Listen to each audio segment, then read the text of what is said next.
स्वागत है बच्चों जीडी साइंस के चैनल पे, जहां आज हम पढ़ने जा रहे हैं standard 6 general science second chapter the living world. अब द लिविंग वर्ल्ड का मतलब क्या होता है? देखो, लिविंग वर्ल्ड, हम लिविंग थिंग्स आप जानते रहोगे, living things and non living things क्या होती है। अब लिविंग वर्ल्ड में क्या क्या हो रहा है? रेस्पिरेशन हो गया, आपका एक्सक्रीशन हो गया, रिप्रोडक्शन हो गया, then living and non living things में डिफरेंस क्या, कैरेक्टरिस्टिक्स क्या, ये सारी चीजें आपको इस लेसन में देखने को मिलेगी।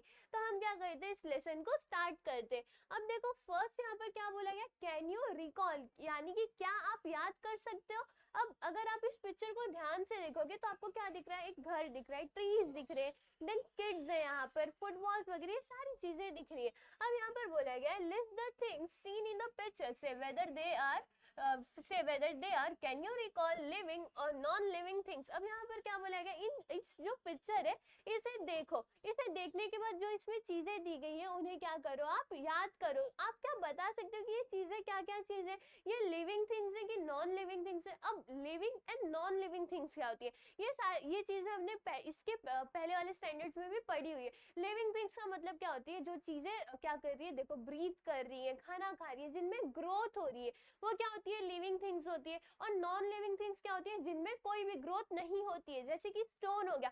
क्या अगर हमने कोई स्टोन देखा है, सपोज ये हमारा स्टोन है, तो क्या ये 2 साल बाद इतना बड़ा स्टोन हो जाएगा? नहीं होगा, क्योंकि वो क्या है, वो एक नॉन लिविंग थिंग है। सेम आपका सेम आप क्या देख सकते हो, स्टोन आपने ले लिया, ऐसे जो टेबल हो गया, अगर सपोज टेबल है, क्या टेबल 2 साल 3 साल के बाद बड़ा टेबल बन जाता है? नहीं होता है, क्योंकि वो क्या है, नॉन लिविंग थिंग है। और ऑन द अदर साइड जो लिविंग थिंग्स होते हैं वो क्या करते हैं, वो ग्रो करते, वो रिप्रोड्यूस करते। लिविंग थिंग्स के क्या होते हैं, लिविंग थिंग्स रिप्रोड्यूस करते, वो क्या करते, वो बर्थ देते यंग वंस को, जो क्या रहते हैं, उनसे थोड़े बहुत सिमिलर रहते हैं। देन नेक्स्ट लिविंग थिंग्स क्या करते हैं, वो खाना खाते, ग्रो करेंगे, एक्सक्रीट करते। देन नेक्स्ट वो क्या करते हैं, शेल्टर ढूंढेंगे, यहाँ वहां जाएंगे। जैसे कि एनिमल्स होते हैं, उन्हें वंडर करना पड़ता है, उन्हें अपने फूड के लिए यहाँ वहां जाना पड़ता है। अब आप बोलोगे प्लांट्स प्लांट्स अपने जगह से नहीं जा सकते, बट प्लांट्स भी क्या है, लिविंग थिंग्स है। वो क्या लिविंग थिंग्स है, वो भी अपना खाना बनाते हैं। वो किसकी हेल्प से खाना बनाते हैं, उस प्रोसेस को हम क्या बोलते हैं, उस प्रोसेस को हम बोलते हैं फोटोसिंथेसिस, जो हमने देखी हुई है। वो पहले क्या होता है, सनलाइट का यूज करते, सनलाइट एंड वाटर मिनरल्स जो भी चीजें उनको मिल रही है, उनसे वो अपना फूड बनाते। तो इन सारी चीजों से हमें पता चलता है कि ये चीजें क्या है, लिविंग थिंग्स है। अब इस पिक्चर में अगर आप देखोगे तो यहाँ पर हमें बच्चे दिख रहे हैं, जो यहाँ पर हमें एक पप्पी है वो दिख रहा है, यहाँ पर हेन दिख रहे हैं, उसके हेन दिख रही है, देन चिक्स दिख रहे हैं। तो ये चीजें क्या है, लिविंग थिंग्स है। अगर यहाँ पर आप देखोगे तो बकेट है, क्या ये बकेट बड़ी होगी, क्या ये बकेट खाना खाती है? नहीं खाती है, तो ये क्या है, नॉन लिविंग थिंग है।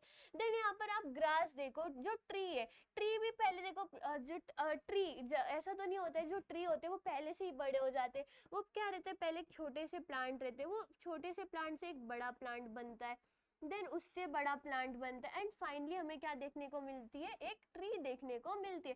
तो इससे हमें क्या पता चलता है, जो ट्री होता है वो भी क्या होता है, एक लिविंग थिंग है। सेम थिंग आपका ग्रास का रहता है, पहले ग्रास जो रहेगा वो आपका कैसा रहेगा, ग्रास आपका पहले छोटा रहता है, फिर आपका ग्रास बड़ा होता है, फिर जितने पीरियड में वो ग्रो हो पाता है वो उतना ग्रो होता है। तो इन सारी चीजों से हमें पता चलता है कि ये लिविंग थिंग्स है। फिर अगर आप घर को देखोगे, क्या घर अपने आप अपने पैरों पे से चलने लगते हैं? क्या घर कुछ टाइम बाद बड़ा होता है? नहीं होता है। अगर घर बड़ा करना है तो हम क्या करते हैं, उसे बड़ा करते, उसे बनवाते हैं, तो वो बड़ा होता है, बट वो क्या खुद से बड़ा होता है? नहीं होता है। तो घर यहाँ पर नॉन लिविंग थिंग्स है। देन आप क्लाउड्स देख लो, ये नॉन लिविंग थिंग है। अगर आप स्काई में देखोगे तो यहाँ पर हमें क्या दिख रही है, बर्ड्स दिख रही है, जो कि क्या है, यहाँ पर लिविंग थिंग्स है। तो आई होप आपको ये जो पिक्चर है वो आप देखकर अब बता सकते हो कि living and non living things क्या है। चलो अब नेक्स्ट यहाँ पर क्या बोला गया, कैरेक्टरिस्टिक्स ऑफ लिविंग थिंग्स, यानी कि लिविंग थिंग्स के कैरेक्टरिस्टिक्स क्या होते हैं। लिविंग थिंग्स में कुछ ना कुछ चीजें जरूर सिमिलर होती है, जिन्हें हम क्या करते हैं, उससे कैरेक्टराइज करते हैं कि हाँ ये लिविंग थिंग्स ही होंगी। अब यहाँ पर क्या बोला गया है, there are many kinds of plants and animal around us. क्या बोला है यहाँ पर कि हमारे आजू बाजू बहुत सारे प्लांट्स और एनिमल्स होते हैं। They show some similarities and some differences. अब बोला गया है कि जो प्लांट्स और एनिमल्स होते हैं ये कुछ ना कुछ सिमिलैरिटीज भी दिखाते हैं और साथ ही साथ कुछ ना कुछ डिफरेंसेस भी दिखाते हैं। जैसे कि प्लांट्स हो गए, प्लांट्स भी खाने बनाते और प्लांट्स भी खाना खाते और जो एनिमल्स होते हैं वो भी खाना खाते, बट दोनों में डिफरेंस क्या है? एनिमल्स को बहुत सारी जगहों पे जाना पड़ता है, उन्हें यहाँ वहाँ घूमना पड़ता है खाने के लिए, और वही जो प्लांट्स होते हैं वो अपना खाना अपनी जगह पे ही बनाते हैं। क्या आपने कभी देखा है कोई प्लांट रहता है वो अपनी जगह से उठकर खाना बनाने के लिए दूसरी जगह पे जाते? नहीं जाता है। वो क्या करेगा, उसे बस सनलाइट चाहिए, कार्बन डाइऑक्साइड चाहिए, वाटर से मिनरल चाहिए, ये सारी चीजें करके वो अपने खाने बना लेते। तो यहाँ पर आपको सिमिलैरिटीज एंड डिफरेंसेस भी बता दिया। नेक्स्ट बोला गया yet with the help of certain features we can tell that they are all living things. These features are not seen in non-living things. Such features are said to be the characteristic of living things. Let us study these characteristics. अब यहाँ पर क्या बोला गया कि अगर हम इन features, इन similarities, इन differences को देखें तो हम बता सकते हैं कि ये लिविंग थिंग्स है कि नहीं। और इन फ्यूचर्स, जो ये फीचर्स होते हैं हमें नॉन लिविंग थिंग्स में नहीं देखने मिलेंगे। जैसे कि अभी हमने देखा था प्लांट्स और एनिमल्स को खाने की जरूरत पड़ती है, सेम थिंग अगर स्टोन हो गया तो स्टोन को खाने की जरूरत नहीं पड़ती है। तो इस फीचर से हमने क्या पता किया कि जो स्टोन है वो क्या है, एक नॉन लिविंग थिंग है। और ये जो फीचर्स जिससे हम पता करते हैं कि लिविंग थिंग है या नहीं लिविंग थिंग से, उन्हें हम क्या बोलते हैं, characteristics of living thing. Next यहाँ पर बोला गया let us study this characteristics. अब यहाँ पर बोला गया कि ये जो कैरेक्टरिस्टिक्स है उन्हें हम क्या करते हैं, स्टडी करते हैं। जैसे कि अगर आप यहाँ पर पिक्चर्स को देख सकते हो तो यहाँ पर एक बेबी है एंड नेक्स्ट यहाँ पर आप देखोगे तो यहाँ पर भी क्या है, एक पप है। और आप देखोगे कि जो बेबी है वो एक पीरियड में ग्रो होगा, वो एक किड बन जाएगा, और सेम टाइम सेम जो आपका पपी रहेगा वो भी एक पीरियड पे ग्रो होगा और एक जो डॉगी बनेगा। नेक्स्ट यहाँ पर यहाँ से आपको क्या देखा, यहाँ से आपको क्या एक कैरेक्टरिस्टिक पता चलती है, जो ग्रोथ पीरियड है वो। अब नेक्स्ट यहाँ पर क्या बोला गया है, What differences do we see between the young ones and the adults in the picture? यहाँ पर पूछा गया है कि ये जो young ones हो गए और जो adult हो गए इनमें differences क्या है। तो यहाँ पर क्या बोला गया है, growth। अगर आप देखोगे तो यहाँ पर ये पहले बच्चे थे, यहाँ पर एक hen थी और यहाँ पर pup है, फिर थोड़े टाइम बाद ये बड़े हो गए, इनके ऊपर भी ग्रोथ हुआ, जो hen है वो बड़ा हो गया। फिर कुछ पीरियड बाद जो hen है वो hen हमें आप इस पिक्चर में नहीं दिख रहा होगा। फिर और अगर आप यहाँ पर जाओगे तो यहाँ पर हमें जो डॉग है वो भी यहाँ पर देखने को नहीं मिलेगा। तो इससे हमें क्या पता चलता है कि हर एक लिविंग थिंग्स की जो ग्रोथ का पीरियड होता है वो अलग अलग होता है। अब यहाँ पर बोला गया a baby grows up to become an adult person, woman or man. During the period of its growth, the baby gains in height, weight and strength. In the same manner, all animals grow into adult in certain period. अब यहाँ पे बोला गया कि एक baby जो है वो क्या होगा, ग्रो होगा, ग्रो होके वो क्या बनेगा, एक अडल्ट बनेगा। अडल्ट पर्सन या तो वो वुमेन और मैन, क्योंकि यहाँ पर आपको जो लड़के और लड़की दी गई, अगर आप इनको आगे देखोगे तो ये क्या बने, अडल्ट में वुमेन और मैन बने। देन नेक्स्ट बोला गया है कि ये जो पीरियड ऑफ ग्रोथ होता है, इनके ग्रोथ के पीरियड में ये हाइट गेन करते हैं। जो बच्चा रहता है क्या वो बहुत 2-3 साल के बाद भी बच्चा रहता है? नहीं, हम क्या देखते हैं, उनके हाइट में चेंजेस देखते हैं।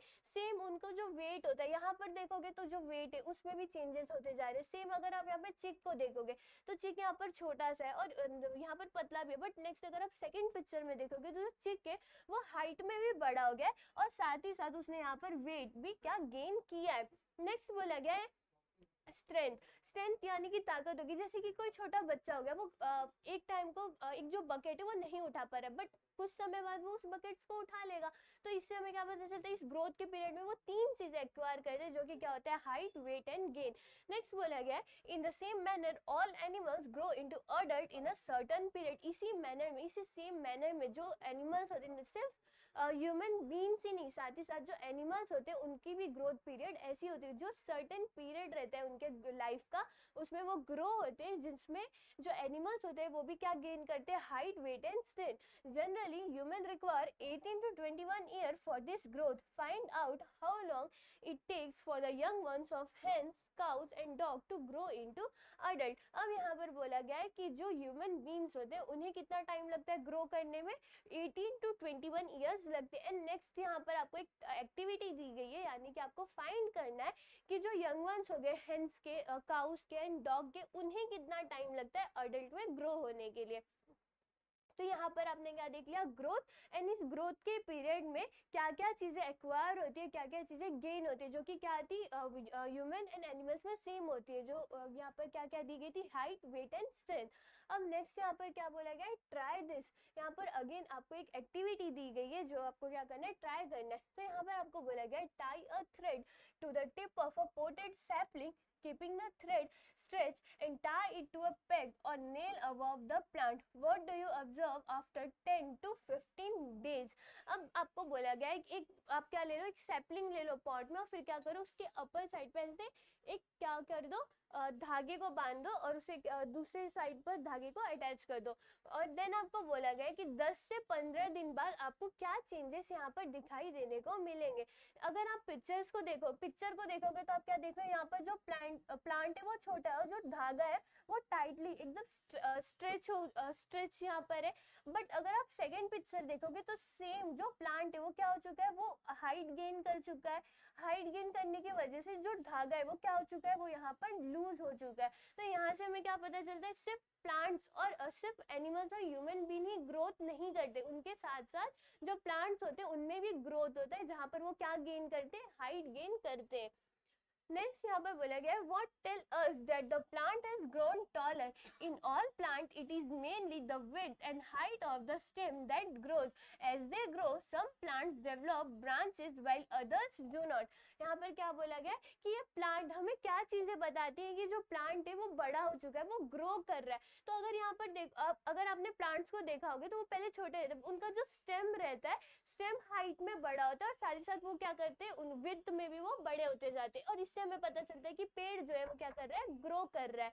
और जैसे जैसे वो लोग ग्रो करते रहते हैं तो वो अदर ब्रांचेस को क्या डेवलप कर रहे होते हैं। जैसे कि यहाँ पर अगर आप देखोगे तो ये प्लांट है, उसको भी सिर्फ एक ब्रांचेस है, बट जैसे जैसे वो अगर वो ट्री बन जाएगा तो ट्री में हमें क्या देखने को मिलेंगे, बहुत सारे ब्रांचेस देखने को मिलेंगे। यहाँ पे फिर एक ब्रांचेस यहाँ से सब निकलते हुए दिखेगा।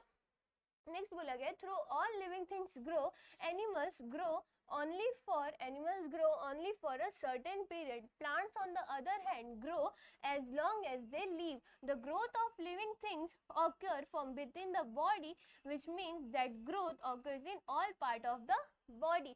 अब यहाँ पर आपको बताया गया है कि जो लिविंग थिंग्स की ग्रोथ होती है, एनिमल्स जो होते हैं वो एक सर्टेन पीरियड के लिए ही ग्रो होते हैं और जो प्लांट्स होते हैं वो तब तक ग्रो होते रहते हैं जब तक वो क्या जब तक वो रह रहे। The growth of living things occur from with in the body, which means that growth occur in all parts of the body. जो ग्रोथ होती है लिविंग थिंग्स की वो बॉडी से होती है, जिससे हमें क्या पता चलता है कि हर एक ग्रोथ सिर्फ एक पर्टिकुलर बॉडी की ही नहीं होगी, हर एक पार्ट की होगी। जैसे कि प्लांट में सिर्फ स्टेम की ग्रोथ होगी नहीं होती, स्टेम की ग्रोथ होगी, स्टेम से और ब्रांचेस जो होंगे वो निकलेंगे और ग्रोथ ऐसे चलती जाएगी।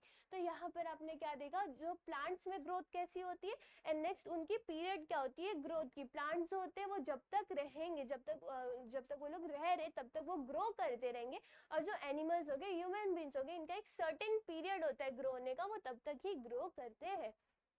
नेक्स्ट है food is necessary for growth. Next topic यहाँ पर क्या है, food is necessary for growth, यानी कि ग्रोथ के लिए क्या चीजें जरूरी होती है।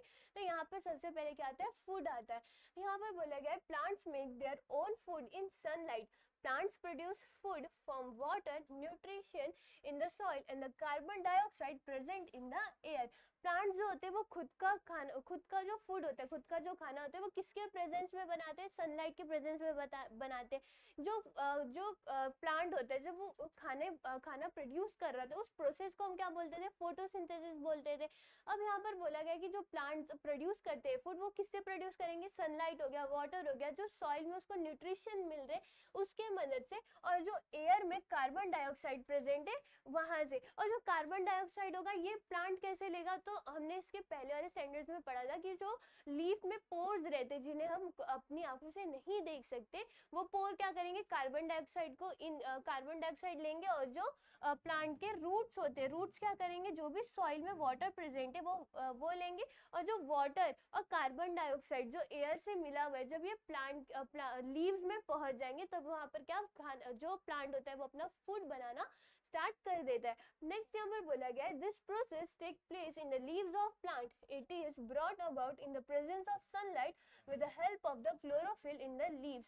This process of food production is called photosynthesis.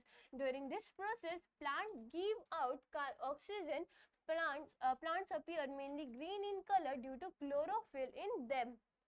अब यहाँ पर क्या बोला गया, जो ये प्रोसेस है, ये प्रोसेस जो खाना बनाने का प्रोसेस है, ये कहाँ पर होगा, ये प्लांट्स के जो लीव्स होते हैं वहां पर होंगे। और इस प्रोसेस को हम क्या बोलते हैं, फोटोसिंथेसिस बोलते हैं, जो कि किसके प्रेजेंस में होगा, सनलाइट के प्रेजेंस में होगा, और जो लीव में क्लोरोफिल प्रेजेंट है उसके मदद से। फिर जो प्लांट्स होते हैं, मेनली जो भी हम प्लांट्स देखते हैं वो किस कलर में हमें दिखते हैं, ग्रीन कलर में दिखते हैं। अगर आप यहाँ पर भी देखोगे, आपके टेक्स्ट बुक में भी देखोगे, तो जितने भी प्लांट्स है वो आपको यहाँ पर ग्रीन कलर के ग्रीन कलर के दिख रहे होंगे। अब ये ग्रीन कलर के क्यों होते हैं, तो जो लीव्स होते हैं, लीव्स में जो पिगमेंट रहता है, कलर पिगमेंट रहता है, वो कहाँ से आता है, तो वो क्लोरोफिल के मदद से आता है। और क्लोरोफिल आपकी किसमें भी मदद करता है, जो प्लांट फूड बनाता है उसमें भी। तो इस टॉपिक में आपने क्या देखा, जो प्लांट्स होंगे वो अपना फूड कैसे बनाएंगे, तो वो प्रोसेस को हम क्या बोलेंगे, फोटोसिंथेसिस बोलेंगे, जिसमें क्या होगा, प्लांट्स होगा सनलाइट के प्रेजेंस में वो क्या करेगा, उसके लीव्स के जो पोर्स होंगे वो कार्बन डाइऑक्साइड लेंगे, एंड देन नेक्स्ट जो रूट होंगे वो वाटर से जो भी न्यूट्रिशन मिल रहे, सॉइल से जो न्यूट्रिशन मिल रहे उनको लेंगे। फिर वो क्या करेंगे, स्टेम से लीव्स में जाएंगे, और जब carbon dioxide, water and nutrition sunlight के प्रेजेंस में मिल जाएंगे, तो वहां पर प्लांट का क्या बनता है, फूड बनता है, जिसके मदद से जो प्लांट होगा उसमें ग्रोथ होगी। अब नेक्स्ट यहाँ पर क्या है, intake of food by animals. अभी हमने देख लिया कि प्लांट्स अपने फूड कैसे बनाते हैं, बट एनिमल्स को फूड के लिए क्या करना पड़ता है, यहाँ वहाँ घूमना पड़ता है। कुछ जो एनिमल्स होते हैं वो क्या करते हैं, वो जो वाइल्ड एनिमल्स होते हैं वो मीट, फ्लैश हो गए, मीट हो गए, ये सारी चीजें खाते हैं। और कुछ जो एनिमल्स होते हैं वो क्या खाते हैं, वो जो पत्ते होते हैं उन्हें खाते हैं। अब बोला गया है, animals however do not have chlorophyll, they do not produce their own food, they search for food. Animals such as goat, sheep, horses eat grass, while wild animals such as tigers and lions meet their need for food by hunting other animals which live on plants. अब यहाँ पर बोला गया जो animals होते हैं उनके पास chlorophyll नहीं होता है, क्योंकि क्लोरोफिल किसमें मदद करता है, प्लांट को खाना बनाने में। तो सेम जो एनिमल्स होंगे उनके पास क्लोरोफिल नहीं है, तो वो खुद का खाना नहीं बना पाएंगे। वो क्या करते हैं, अपने खाने को सर्च करते हैं, अपने खाने को ढूंढते हैं। जो एनिमल्स हो गए, गोट्स हो गए, शिप, हॉर्सेस, ये क्या करेंगे, ये घास खाते हैं, या जो श्रब्स हो गए, लीव्स हो गए, ये सारी चीजें खाते हैं। बट जो वाइल्ड एनिमल्स होते हैं वो क्या करेंगे, वो हंट करते, वो दूसरे ऐसे एनिमल्स का हंट करते जो कि क्या खाते हैं, ग्रास वगैरह खाते। तो यहाँ पर आपको एनिमल्स क्या फूड खाते वो पता चल गया। नेक्स्ट बोला गया है, the intake of food and the resultant growth is an important characteristic of living thing. यानी कि जो फूड इनटेक कर रहे हैं और उसकी वजह से जो ग्रोथ हो रही है, ये क्या है, एक इम्पोर्टेंट कैरेक्टरिस्टिक है लिविंग थिंग का। नेक्स्ट है यहाँ पर रेस्पिरेशन। अब रेस्पिरेशन क्या होता है, तो यहाँ पर बोला गया है, inhalation and exhalation are together called breathing. जो इनहेलेशन में क्या होता है, हम क्या करते हैं, एयर जो होता है वो इन लेते हैं, और एक्सहेलेशन में क्या करते हैं, ब्रीथ आउट करते हैं। और इन दोनों प्रोसेस को हम टुगेदर क्या बोलते हैं, ब्रीथिंग बोलते हैं। और ब्रीथिंग यानी कि सांस लेना, हम सांस कंटिन्यूअसली लेते हैं, इसी को हम क्या बोलते हैं, रेस्पिरेशन बोलते हैं। नेक्स्ट यहाँ पर आपको क्वेश्चन पूछा गया है कि if we observe a sleeping dog, what movements of it belly do we see. यानी कि अगर आप कोई भी स्लीपिंग डॉग देख रहे हो, तो उसकी बेली में आप मूवमेंट क्या देखोगे, आप देखोगे उसका बेली जो है वो क्या हो रहा है, अप हो रहा है, देन डाउन हो रहा है, अप हो रहा है, डाउन हो रहा है। इसका मतलब वो कर क्या रहा है, इसका मतलब हो रहा है वो रेस्पिरेशन, वो ब्रीथ कर रहा है। सेम थिंग जो ब्रीथिंग होती है, सेम जो ब्रीथिंग का प्रोसेस है वो हमारे में, अगर आप ब्रीथ इन ब्रीथ आउट करके देखोगे तो आप भी आपके बेली के मूवमेंट देख सकते हो, सेम जो डॉग अगर स्लीप कर रहा होगा उसी मूवमेंट की तरह। अब यहाँ पर बोला गया है, living things need oxygen in order to live. Inhaling oxygen and exhaling the carbon dioxide formed in the body due to the use of oxygen is called respiration. अब यहाँ पर क्या बोला गया, लिविंग थिंग्स को ऑक्सीजन चाहिए रहने के लिए। इनहेलिंग, ऑक्सीजन को इनहेल करना, और एक्सहेलिंग कार्बन डाइऑक्साइड। और कार्बन डाइऑक्साइड यहाँ पर एक्सहेल क्यों हो रहा है, क्योंकि जो बॉडी है वो किसका यूज कर रही है, ऑक्सीजन का यूज कर रही है। और ऑक्सीजन के यूज के वजह से जो एक्सहेल हो रहा है कार्बन डाइऑक्साइड, इस प्रोसेस को हम क्या बोलेंगे, रेस्पिरेशन बोलेंगे। या तो इजी वर्ड में इनहेलेशन और एक्सहेलेशन को ब्रीथिंग बोलेंगे, और हम ब्रीथ कंटिन्यूअसली करते हैं जिसे हम क्या बोलते हैं, respiration. Next, animals such as fish, snake, mouse, etc. have specific organ for respiration. On the other hand, plants respire by means of microscopic pores on their stems and leaf. अब यहाँ पे एनिमल्स हो गए, वो कैसे respiration करते हैं, उनके पास एक स्पेसिफिक ऑर्गन होते हैं रेस्पिरेशन करने के लिए. जैसे कि आपके फिश, स्नेक, माउस हो गए, इनके पास क्या है, एक ऑर्गन है रेस्पिरेशन करने के लिए. यहाँ पर अगर आप देखोगे तो फिश के पास गिल्स होते हैं रेस्पिरेशन के लिए, एंड ह्यूमन बीइंग में नोज होते हैं. वैसे ही प्लांट्स रेस्पायर कैसे करते हैं? क्या प्लांट्स के पास गिल या नोज होते? तो नहीं, प्लांट्स जो होते हैं वो रेस्पायर करेंगे उनके पोर से. सेम वही पोर जो कार्बन डाइऑक्साइड को ट्रैप करता है, वही पोर से वो क्या करते हैं, यहाँ पर रेस्पायर करते हैं. यहाँ पर अगर आप देखो तो यहाँ पर क्या बोला गया, a leaf of a plant, जहाँ से वो क्या कर रहे हैं, रेस्पायर कर रहे हैं. नेक्स्ट यहाँ पर बोला गया respiration is a characteristic of living thing. Again यहाँ पर हमें एक और कैरेक्टरिस्टिक लिविंग थिंग्स का पता चलता है, जो कि क्या था, रेस्पिरेशन था. तो यहाँ पर अब तक हमें क्या क्या कैरेक्टरिस्टिक्स पता चल गए लिविंग थिंग से? तो वो पहला था growth, then intake of food, and next यहाँ पर हमने क्या देखा, रेस्पिरेशन. जो ये सारी जो तीनों कैरेक्टरिस्टिक है, ये लिविंग थिंग्स के फीचर्स होते हैं, जिससे हम क्या पता कर सकते हैं, ये लिविंग थिंग्स है या लिविंग थिंग्स नहीं है. तो फिर आज के वीडियो में बस इतना ही. बाकी का जो पार्ट है वो हम नेक्स्ट वीडियो में कंटिन्यू करेंगे. आई होप आपको ये वीडियो समझी होगी. फिर मिलते हैं नेक्स्ट वीडियो में, तब तक के लिए bye bye and take care.